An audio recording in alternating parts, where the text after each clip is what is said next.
Chag Sameach, Hanok, how are you today? Good, good. Yeah, it is. It is almost time. Tomorrow night will be Shavuot. Yeah, And it's funny because in America, Memorial Day is the start of the summer season. true. Although it's not official and not intentional, for many of us here in Israel, Shavuot is the start of that. Okay. Pools start opening up and things of that nature. hmm So Yeah, yeah, and of course, this is the one time, as we were just talking, this is the one time of the year that I'm a little rebellious here, and I have my things, and so we're doing Shavuot on Sunday, and but hey, it's we're celebrating, we are celebrating. So okay. I got a More than question. most. I got a More question than for most. you. Yeah. I was trying to lightly explain to you back to my Assembly of God days. Now, growing up in a Southern Baptist church, we never talked about the festivals that I know of. No.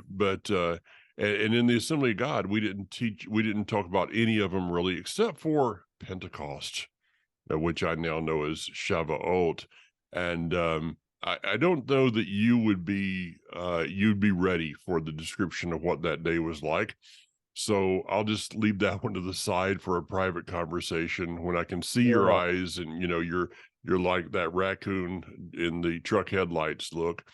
Sure. But in Israel, I think I was just thinking about this. I understand the observances of Passover and Sukkot and various things, but how will what will Shavuot look like in Israel? Okay. For religious people, Yeah, we're always in the Beit Knesset. yeah. For what it looks like for secular people, I have no clue. Hmm. It's not a world that, I partake in. And Modi'in is such a small city that, you can't really tell. If I were in the heart of Tel Aviv, I'd get a better sense. But for many people, if they, again, this is the thing that's so interesting. Pesach, Sukkot, Shavuot, these are our national holidays. Yeah. So if you're not observing it in a religious sense, which I mean, to me, that terminology in and of itself is crazy, but if hmm you're not observing, it's another day off. It's a long Okay. weekend. It Okay. would mean that, you're now off Thursday night through Saturday night. Again, remembering Sunday is always a hmm work day here in Israel. Yeah. People who can go away, people who go to the beach. I mean, the weather here in Fahrenheit temperatures, we've hit in the 90s quite a few times. Wow. Um, in the area of the Dead Sea, we've hit quite above 90 a few times already. Yeah. We're still in May, so like the best or slash worst is yet to come. Now, years ago, in the pre-State of Israel days, the secular, or rather socialist Zionists turned Shavuot into a sort of a harvest festival, and they would kind of prance around and dance. Of Okay. course, this is Israeli folk dance, uh, what people now call, Yeah. Hebraic Yeah. dance, Yeah. is Israeli folk dance. So Yeah. yeah, they were doing those kind of things. I have Okay. no idea if that's still a thing here in Israel. It doesn't appear to be. Okay. I So mean, because the whole kibbutz movement, yeah. long since died in the 70s. Yeah. Pretty So much. it's a long Pretty time much. ago. So there's no mattress sales. No, no, and that's a uniquely American phenomenon. And Oh. by the way, every once in a while, as I try to explain to our listeners and friends what our Memorial Day is here and Yeah. how solemn it is, I try on occasion, because I've given up, to explain to Israelis what Memorial Day in America means. hmm And then I tell them that when I was a young boy, we still used to have parades of, aging American vets, and how it was patriotic, but then how the commercialism, I don't know another way to describe it, No, that's it. 70s and 80s, took over. And again, Memorial Day is a major sale day in America. It's also Yeah. the start of the summer season. You know, in America, that's when pools open up and beach clubs and things like that. And it's a day of barbecues, which, Pretty much. I mean, I tell that to Israelis where like they're looking at me like, and then there are those moments when they're looking at me quizzically and I'm thinking, what Hebrew word did I just use? And it's ironically not the vocabulary, but the concept, Yeah. to wrap your mind around a different concept. Oh yeah. Now, in the 2 weeks since we were last able to get together and record, of course, the flurry of missiles and rockets Hmm. from Islamic Jihad Oh stopped. yeah. Um, and it's again, just to clarify for our listeners, it is an extremely difficult time for those Israeli communities in the southern part of our country. Yeah. Occasionally Tel Aviv, but certainly Ashkelon, Ashdod as well. There wasn't a single rocket alert in the end in Modi'in.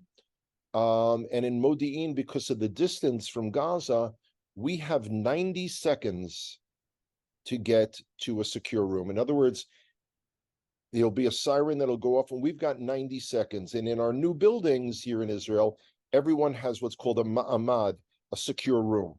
Hmm. So I don't have to run down to like my daughter Ayala in Jerusalem Yeah. has to run down to a shelter, a bomb shelter in her building with all the other residents. Yeah. Um, in areas close to Sderot, they have 15 seconds to get to shelter. So are Uh, the during these times like this, just to give people an idea of the lifestyle, when you're talking about Sederot or various places, are these people sleeping in their bomb shelters? Certainly, their children are, Yeah. and that's reminiscent of the years between 1948 and 1967, Hmm. where Jewish communities, agricultural communities in the Galil, in the Galilee, had to have the children sleep in shelters because the Syrians might snipe or fire mortars or artillery at any time. Well, it's So also that reminiscent yeah, of the during the Oslo War, the Second Intifada. I remember yeah, going to Gilo. Kathy and I were there numerous times taking tours, and the children were telling us that they had not slept in their own bed for yeah, weeks. yeah, Literally, we're out there. We visited one of the schools on at Gilo, right on the edge there. Leading down to the valley, down toward to Beit Lakem, and there was a basketball court that has a stone wall all the way around it. yeah. It's It's just really crazy. it's not a way to live, No, and it's interesting. The last 2 days, I was guarding a group from South Africa. no, They spent it's kind of a different tour setup where they have different guides and they have days off, and it's a whole where they when I say days off, no guide, no bus. The first 2 nights they stayed in Bethlehem. oh, And they all noticed that I would only meet them in Jerusalem. yeah, It used to be I would go into hmm, Bethlehem, and then our government decided about a year ago that wasn't a safe thing for guides or bus drivers. Some do, some do. I do not. so Anyway, it is your option now, but of course you would choose not to. the government has not rescinded that Yeah. decree, if you will. Okay. Um, so no, I would not go in. Yeah. So one of them asked me, I wouldn't how either. much longer will it be? And this is the lead in. How much longer will it be until Israel takes over Bethlehem again? And it points to the obvious situation that our government and the leaders of the IDF have come to a long time ago. This this periodically ongoing situation with Gaza,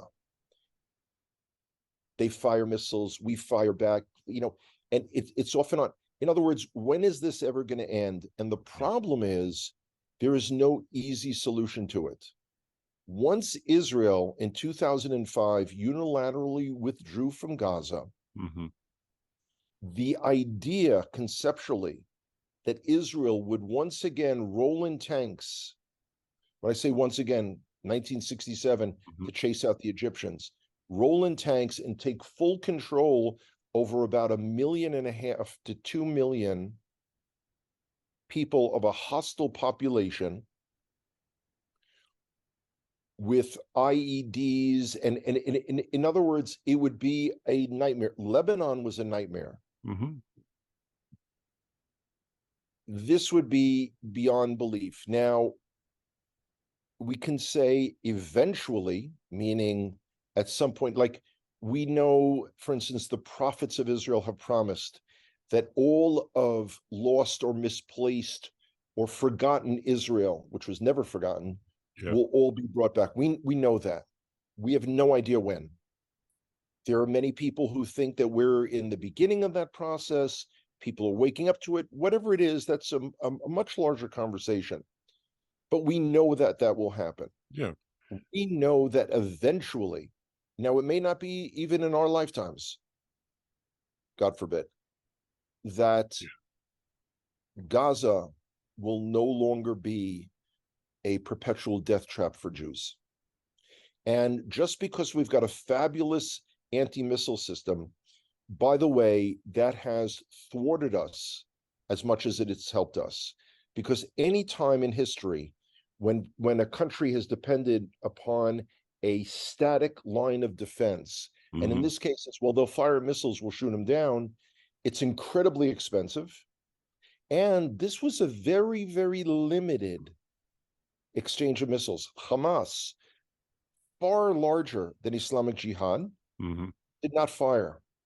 Hezbollah did not fire. We did not have missiles from Syria. So this was a really, really small thing. My heart goes out, Baruch Dayan Emet. Blessed is the true judge for those who lost their lives Yeah. from our side. May Hashem and the IDF avenge their blood. But comparatively speaking, there weren't a lot of fatalities and injuries. No, Um, considering you know, what could have been and what you're describing a scenario there of just these limited number. And I mean, I'm sitting there with my red alert on my phone and getting angrier by the moment. But I'm sitting here in my house in safety. But yeah, I think to just as a little, maybe a little humor here, you could have said to your South African person on the tour when they ask, "So when will this end?" You could have said, "Well, have you established the date that the Mashiach will be revealed yet?" That would pretty much be it. Because Hanok, you're talking about, as you said, 1.5 million people that I don't think we have a concept of this in America or most other countries, but this is 1.5 million people that wake up every morning with hatred for Jews, for the land of Israel, for the very property that they live on. The hatred that runs so deeply in this, for you guys to try to go back in, the solution was 2005. But when Ariel Sharon and the powers that be decided that this was the line that they were going, there was no turning back at that moment. in the same way, 56 years ago, almost to the date, when we could have completed the exchange of populations Mm-hmm. and driven the Arabs out, or at least those within Jerusalem, Yeah. or at least can maintain control of the time. In other words, in the words of Professor Dan Bahat, the archaeologist, we gave up a once in a 1,000-year opportunity. Yeah. Yeah. And yeah, so it's also, and then I get these notes from people asking me, when is my government going to get off its behind and do something? about these missile attacks. And first of all, they are, and we were really, really good at being proactive and assassinating the leadership, these Yeah. terrorists. But now the IDF is beginning to talk about inserting elements of ground units, elite units, to do a partial mission and then get out of Gaza. The problem is boots on the ground mean the potential for casualties Mm-hmm. as well as kidnapping. And Kidnapping, each and yeah, and you yeah, do not win that media war. Period. no, It no, doesn't matter what you do. Okay, this would be like a Marine, protecting people on a subway in New York. You don't win that war. Period. So yeah, it just it's continues on. So and again, as we've spoken about many times, I love the fact that people feel they're too few, but people who feel so tied with Israel, so part of yeah, Israel, so caring that they want to see things. But you know what? We can't risk the lives of 10,000 of our young men and women. no, no, no, I can't do, can't do. Well, let me ask you a couple things Sure. regarding. I saw a brief article, and by the way, could you? I know you have so many contacts in Israel. If you could call somebody at Eretz Sheva, Israel National News, and tell them that their website is not working real well with Safari, and they need to fix that once again, I would really appreciate that. I will do But that. yeah, okay. So if what about this artifact that was found in Er David, the city of David, or this receipt kind of thing? It's interesting. Every and when we hear about a discovery, whether it's these tiny ornate bells worn on the garments of the Kohanim that are Mm-hmm. found near the Temple Mount, we all have the impression that it was like found yesterday afternoon. Mm-hmm. It was like, oh my God, look what we just found. Hanoch walked by there 2 days ago and he missed it. And look what Yeah. these things have been found before and they're being released to the media. Um, what is astounding to me is we have found so many things around the Temple Mount and so many elements within the city of David, not relating to the temple because the temple was never in the city of David. Oh, And whoa. those who believe it really should use a drain cleaner to clean out what's between their ears. Isn't it so nice? Haven't I really cleaned up my language? It's so much better. And how long this is going to last, we don't know. But anyway, Yeah. no one seems to wonder why it is that the so-called Palestinians, who allegedly are the descendants of the Canaanites, which they're not, Mm-hmm. how come no one has ever found an artifact of Palestinian history? How come no one is ever troubled by that? How come no one ever says, wait a second, the narrative is that according to Mahmoud Abbas, the moron dictator of the so-called Palestinian Authority, who says there never was a Jewish presence on the Temple Mount. How is it that the world can sit in total silence and not call these guys, not the classic, liar, liar, pants on fire? I mean, really? Well, it's the same thing as the United Nations with their memorial to the Arab Day of Catastrophe. Yeah, the Nakba. Yeah, Yeah.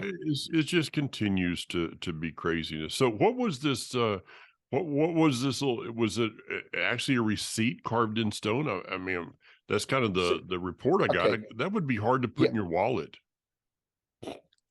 Don't leave home without it. Yes, but that's not the first time that we found things like that. Not there. There, for instance, in what are called the Bar Kokhba caves near the Dead Sea. Right. There is a copy. Okay, that wasn't in stone, that was on part. There was a copy when during the Bar Kokhba rebellion between the years 132 and 135, they were sort of requisitioning lulavim, the lulav for Sukkot. I mean, this is to me, this is like the classic Jewish army. Like, wait a second, we need 10,000 lulavim for our soldiers. I mean, this is fabulous. Yeah. But anyway, we're going to pause for 1 second because I constantly have birthdays on my mind, and then we get involved in the we're talking about life and death in Israel. How can I possibly forget birthdays? So, do. You say it's your birthday. Whose birthday is it? Marky Connor. Marky. Happy birthday, Marky. I heard a rumor that for her birthday, her sister Sarah, yes, that would be Sarah Connor, is going to take Marky out for a mojito. Now, that is an inside joke. I can't claim to understand that fully. She's not of legal age to drink, and I think it may be a joke, but at this time, we can neither confirm nor deny that, but happy birthday, Marky. Okay. Anyway. Well, I do have something that we can confirm is that for our Shavuot gathering, we have some of the world's best challah bread being baked by Sarah herself. That's fabulous. So That's when you're having fabulous. all that stuff in Israel, that's, like, you're going to be like, wow, to have a loaf of bread baked by Sarah. Listen, as you know, Mike, my cup is never full, never more than half full, ever, ever. So yeah, I will be missing that. Big news internally in Israel. By the way, these demonstrations continue to go on for judicial reform, against judicial reform, and 10 out of every 9 people that I speak to miss all the key elements to it. They miss the fact that this government currently is the elected government. Got the majority, no doubt about it, which of course leads to issues of potential tragedy. Like last night when they voted a budget, and to get it passed, they bribed the Haredi, the ultra-Orthodox parties, with another 250 million shekels, which I, of course, will be contributing to involuntarily. And it creates there is a tremendous social issue in Israel that is developing over the years. The Haredi, the ultra-Orthodox birth rate, is very high. Anywhere from 8 to 12 children is not unusual. The majority do not work full-time. I think the last statistic that I saw was about 41%. But the bigger issue is that these young Haredi children do not receive the education the rest of Israeli children do in terms of things like math and science, etc. They are not skilled and capable of entering the workforce, should they choose to. That's one issue. The other is they do not serve in the army or in national service, providing, let's say, aid to elderly Holocaust survivors or patients in hospitals or things like that. It is a huge, huge social issue time bomb that we're sitting on here in Israel. Well, you also have another aspect of it, which is health. The very basic health element within the Haredi community is not the best. I haven't seen statistics on that, I did a long time ago. I mean, it's there's just a lot of issues there that we're dealing with the stuff here in the United States with the migrant, the borders and all that kind of stuff. This is a lot of money to go out with people that are, I guess we could say, are not contributing a lot back. It creates a tremendous level of social tension. Because the burden of society, the burden of the state of Israel, the burden of the security for the state of Israel is not being shared across the board. Yeah. So like when people will ask me, for instance, on day tours, we'll be going down to Masada Ein Gedi in the Dead Sea, and there's a checkpoint there manned by young soldiers, and they'll ask me if military service in Israel is compulsory. So everybody serves. So the way I answer it now is outside of the ultra Orthodox community, Yeah. everyone is supposed to serve. Men serve slightly less than 3 years, women serve slightly less than 2 years. But that's just the active service. Then you have reserves, which continue Yeah.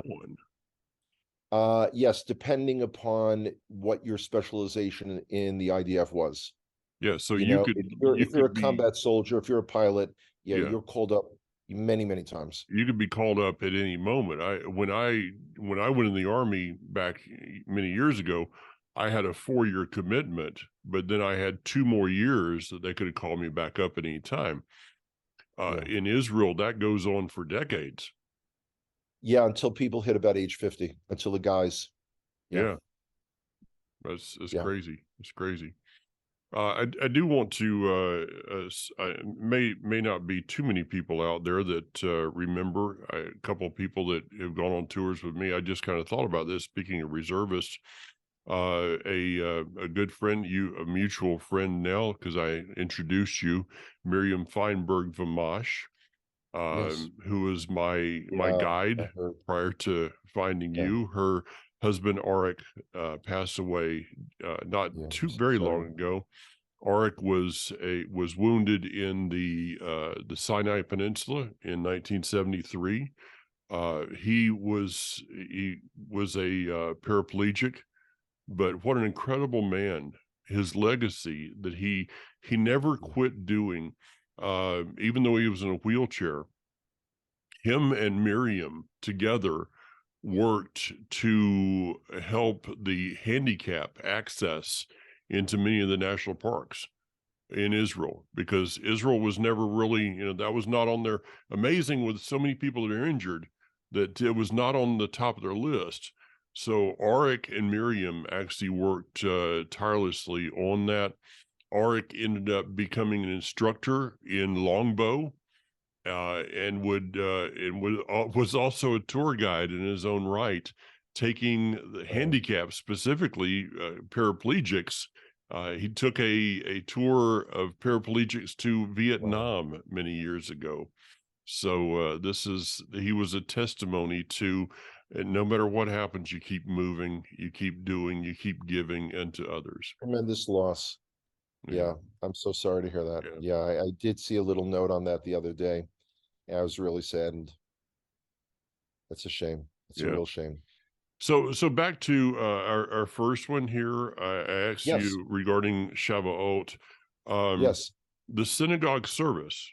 Okay, and Yes. I know I'm fairly familiar with synagogue service, probably not at the level that I should be, but what will be the blessings like? What's the focal point? Is Wow. there the waving of the bread? What is, or No. is it No. just the? No. No. I No. didn't. Okay, No. No. No. No. No. okay, No waving of bread. Not even any waving of pizza or hummus. okay. Nothing like that. Nothing like that. It is very similar to the ongoing tefillah prayer service Okay. for holidays. Um, the special Torah reading, the Birkat Kohanim, the blessing of the priests, the Kohanim. That, by the way, that occurs in outside of Israel. That occurs on the holidays Mm, in the synagogue service. Here in Israel, we do it daily. So it's not that and what's interesting, of course, is the melodies used are absolutely nothing like anything that anyone who has only heard it at a messianic mhm, conference or revive, nothing like that. yeah, Absolutely, they've created their own little thing. We don't do anything at all like that. So for someone, and I realize that most of our listeners have never been to a synagogue service, and it is difficult if you don't speak Hebrew because it seems that everyone is pages ahead of you, which is likely to happen. And there are times that people are standing up and you're like, what's going on here? And then Yeah. you're standing up and they go and sit down. So it can be confusing because to the uninitiated, it's not user friendly. Hmm. It's not like, and some congregations in America, obviously they'll use a lot more of the English. There are even beginner services in some communities where they'll say, okay, now if everyone will turn to page 216, Hmm. we will say the Shema, and sometimes they'll give a quick explanation of that. Okay. That's pretty unusual, but again, that's a what's called a beginner service. Hmm. And those exist. I don't even know if we have anything like that here in Israel. Hmm. Never encountered anything like that. Okay. Certainly not in Modin, but yeah. If it's not happening in Modine, it just really doesn't matter, right? Well, this is such a small, new, sleepy town. Yeah. Um, it's only been in the last few years that they've opened up, kind of bars, but it's not a bar like I experienced in the Bronx. I grew up in a neighborhood, in an Irish Catholic neighborhood, which had 8 bars in a 3-block area.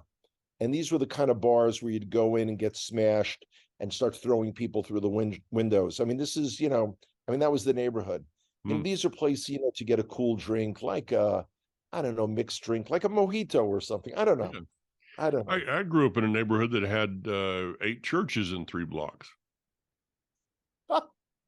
Is that even more than DeRitter, which I think, used to hold the Guinness Book of World Records Yeah. for more churches per capita in a small area? Yeah, Yeah. That amazing. that is an amazing thing right there. So wow. Okay. Well, hey, we are going to spend a few minutes after this discussing 2024 Connect to Israel tour. We already That's have right. a number of people that are asking about dates, so we are going to start thinking about that.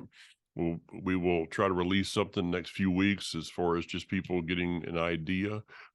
We have about 4 or 5 slots available for For this year. 2023. We have Yeah, a that's tour. it. I mean, we have enough people for a tour, yes, but if anybody would like to join us on that, we still have some.